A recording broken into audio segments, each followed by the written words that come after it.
Now, the myth around taxes is the following, that rich people don't pay their taxes. Actually, the sort of rich pay a disproportionate amount of taxes. So if you make all of your money from current income, that is salary, and you make a lot, you're actually paying more taxes than anyone. So mom's a baller. She's a partner in a prestigious law firm making $1 million a year.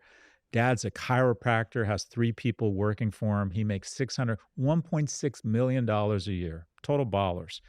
In order to make that kind of money, they probably have to live in an urban center in a blue state where at that level, they're paying 45, 48, sometimes 52% tax rates.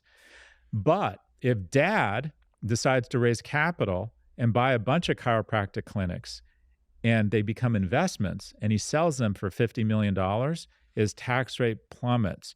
So you don't want to be a super earner. You want to earn enough money to invest so you can become a super owner.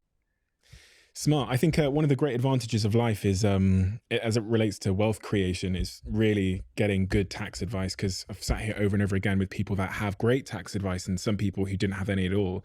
And the outcomes are quite frankly shocking. The variance in outcomes are quite frankly shocking. From one person going bankrupt to the other person becoming a multi-billionaire. And it comes down to, some of it comes down to their tax strategy and how they thought about tax. And having, being around a lot of people now that are masters in tax, it was Yeah. like, yeah, I describe it as someone pulled back a curtain that I never knew was there. And all these people were doing magic behind this curtain, and no one ever told me that curtain existed.